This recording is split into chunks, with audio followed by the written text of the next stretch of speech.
فارس کو دیکھو، آیا ہی نہیں، کب سے فون کیا تھا اسے؟ ندرت نے گھڑی دیکھتے ہوئے قدرے خفگی سے کہا۔ زمر بدقت مسکرا پائی۔ سعدی کب آئے گا؟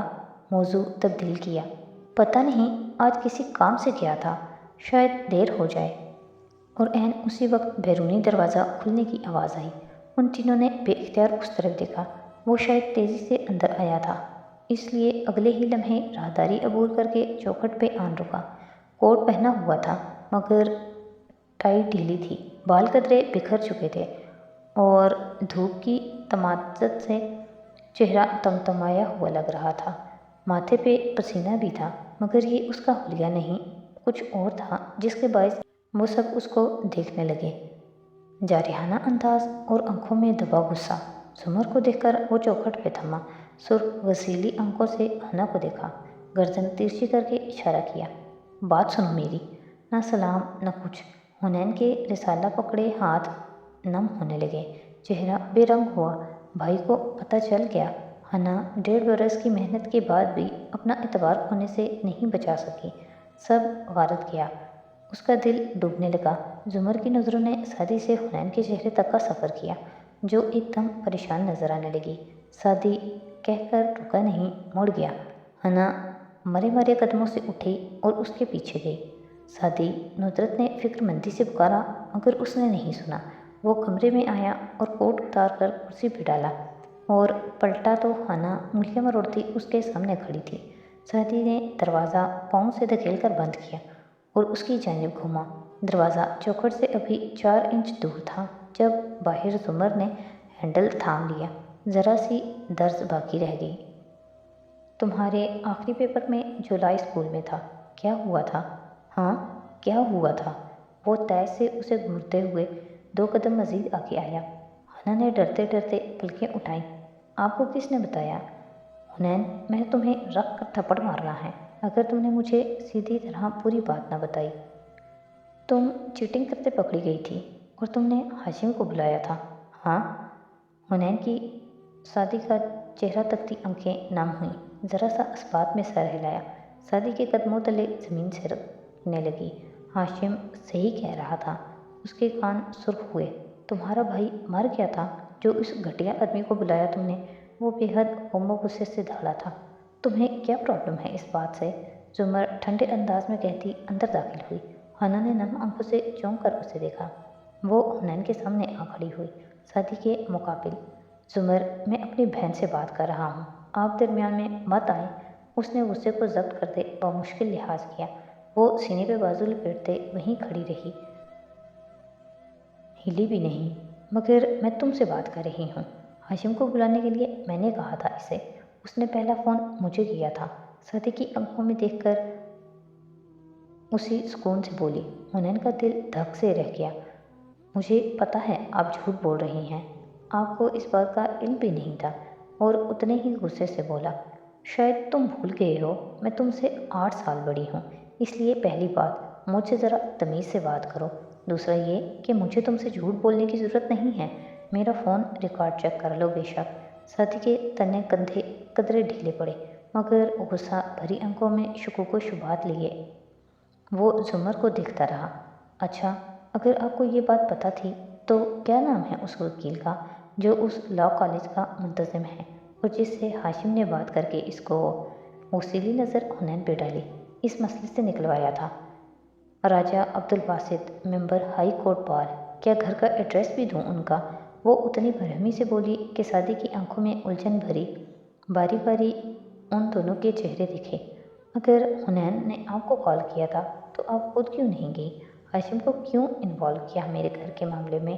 وہ اب بھی مشکوک تھا اور غصہ پھر سے چڑھنے لگا، کیونکہ میں دن میں 50 کام کر کے دیتی ہوں اس کے، 2-4 وہ کر دے گا تو احسان نہیں کرے گا۔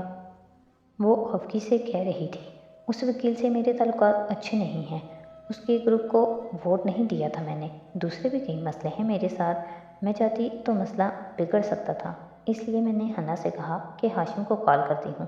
میرے کرنے سے پہلے حنا نے کر لی اور وہ پہنچ بھی گیا۔ تمہیں کیا پرابلم ہے اس بات سے؟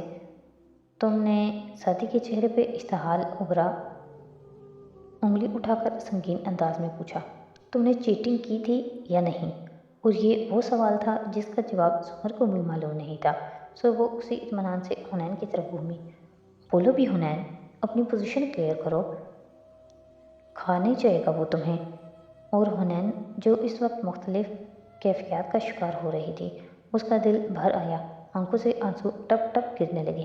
میں نے چیٹنگ نہیں کی تھی، پچھلی لڑکی نے ٹیشو میں نقل رکھ کر مجھے دی کہ اگلی کو دو۔ وہ ٹیشو میرا نہیں تھا، نہ میں نے کچھ پڑھا اس میں نے تو صرف ٹیشو پاس کیا تھا۔ ممتحن نے مجھے دیکھا اور دوسروں کو نہیں، بس مجھے اٹھایا اور پھر وہ سارا واقعہ واضح واضح بتانے لگی۔ تمہیں پتہ تھا اس ٹیشو میں کیا لکھا ہے؟ وہ سختی سے پوچھ رہا تھا، اور ایک یہی نقطہ تھا جہاں پہنچ کر پچھلے 2 ہفتے سے حنین کا دل ڈوبتا تھا۔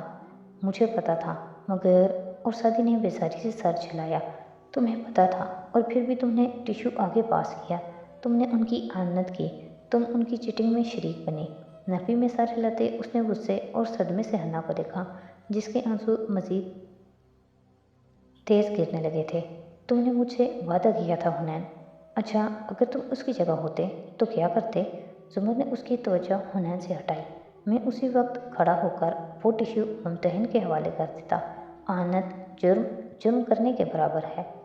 تم ایسا کر بھی سکتے ہو کیونکہ تمہارے ساتھ کمرہ امتحان میں لڑکے ہوتے جو تھانے چلے جائیں، پرچہ کاٹ جائے اور 3 سال امتحان نہ دے سکیں تو کوئی قیامت نہیں آتی، مگر حنا کے ساتھ لڑکیاں تھیں اور ان کی عزت اگر خاک میں ملے تو پورا خاندان تباہ ہو جاتا ہے۔ ساتھی، کیا یہ ان 2 لڑکیوں کو ایک غلطی کی اتنی بڑی سزا دیتی؟ وہ تیز لہجے میں اس سے مخاطب تھی، ساتھ ہی آنکھوں میں بے پناہ برہمی تھی۔ ساتھی کے ماتھے کی تیوریاں قدرے ڈھیلی پڑی مگر پوری طرح نہیں۔ اور اب کیا ہوگا؟ وہ وکیل اس چیز کو اب بھی استعمال کر سکتا ہے۔ تمہیں لگتا ہے میں اسے کرنے دوں گی؟ اس نے الٹا حیرت سے ساتھی سے پوچھا۔ کوئی بوجھ سا تھا جو ساتھی کے دل سے سرکنے لگا۔ وہ رخ موڑ کر گہرے سانس لیتا خود کو کمپوز کرنے لگا۔ حنا فکر مندی سے باری باری دونوں کا چہرہ دیکھتی، اس کا سانس ابھی تک اٹکا تھا۔ مجھے کیوں نہیں بتایا؟ ہاں؟ اس نے معلوماتی نظروں کا رخ زمر کی طرف کیا۔ تمہیں بتاتی تاکہ تم وہ کرو جو ابھی کر رہے ہو۔ آخر میں ہو تو فارس کے ہی بھانجے نا۔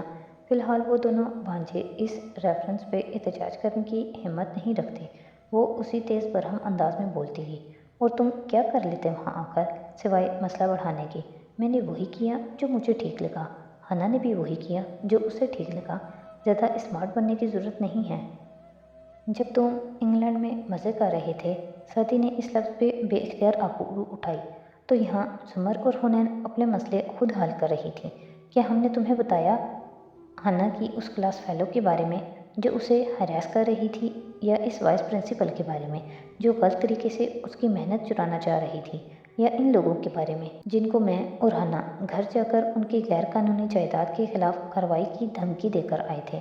ہم نے تو بہت سارے مسئلے اکٹھے سلجھائے ہیں، کس کس کا بتاؤں میں تمہیں؟ ایک واقعہ کو 3 سے ضرب دے کر اس نے کہا تو ساتھی کا غصہ جاتا رہا۔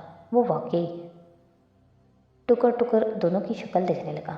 میری بات کان کھول کے سن لو ساتھی، آئندہ اس لہجے میں اپنی بہن سے بات مت کرنا ورنہ مجھ سے برا کوئی نہیں ہوگا۔ انگلی اٹھا کر سختی سے اس کو وارننگ دی۔ اب باہر نکلو تو تم دونوں کا موڈ ٹھیک ہونا چاہیے، بھابھی کو بھنک بھی نہیں پڑنی چاہیے۔ ایک آخری ناراض نظر ان پہ ڈال کر وہ باہر نکل گئی۔ پیچھے سعدی اور حنین کے درمیان خاموشی حال ہو گئی، اور وہ جھکی جھکی بھیگی پلکوں کے ساتھ کھڑی تھی، اور وہ گو کہ ابھی تک خفگی سے اسے دیکھ رہا تھا، مگر صاف ظاہر تھا وہ ٹھنڈا ہو چکا تھا۔ آئی ایم سوری، میں نے صرف اس لیے نہیں بتایا کہ مجھے لگا آپ مجھے غلط سمجھیں گے، مگر میں آپ کو بتانے والی تھی۔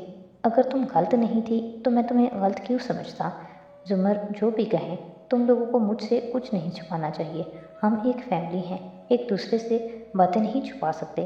آپ نے کہا تھا اگر آپ نے دوبارہ چیٹنگ کا سنا تو ہم دونوں ایک دوسرے سے الگ ہو جائیں گے۔ اوفو، ساتھی نے جھلا کر سر جھٹکا۔ امی دن میں 50 دفعہ کہتی ہیں کہ تمہاری ٹانگیں توڑ دیں گی، کبھی آج تک توڑی ہیں؟ حنین نے آنکھیں اٹھا کر اسے دیکھا، پھر نفی میں سر ہلایا۔ انسان تنبیہ کرتے ہوئے بہت سی باتیں کہہ دیتا ہے، ایسا کرنا تھوڑی ہوتا ہے۔ ہم ایک خاندان ہیں، تم لاکھ دفعہ غلطی کرو میں تمہیں نہیں چھوڑوں گا۔ میں تمہارا بھائی ہوں، موت کے علاوہ کوئی چیز ہمارے درمیان نہیں آ سکتی، اور موت کا لفظ اتنا اداس کر دینے والا تھا کہ حنین کا دل لرز گیا، مگر وہ کہہ رہا تھا، میری بات سنو، اب تم کبھی بھی آئندہ ہاشم کو نہیں بلاؤ گی، چاہے کچھ بھی ہو جائے، تم مجھے بلاؤ گی، میں نہیں ہوں تو تم زمر کو بلاؤ گی، مگر کبھی بھی ہاشم پہ بھروسہ نہیں کرنا، وہ ویسے نہیں ہیں جیسے آپ ان کو سمجھتے ہیں، وہ ہمارے لیے اتنا کرتے ہیں اور ہم… بالکل بالکل، سینٹ ہاشم کی برائی تو میرا خاندان سن ہی نہیں سکتا۔ افسوس سے اس نے حنا کو دیکھا۔ بہرحال ہم اس بارے میں بعد میں بات کریں گے، ابھی میں فریش ہو لوں۔ حنین نے بھی سکھ کا سانس لیا۔ باہر نکلی تو سردی کچھ یاد آنے پہ ساتھ ہی باہر آیا۔ زمر ندرت کے ساتھ لاؤنج میں بیٹھی تھی۔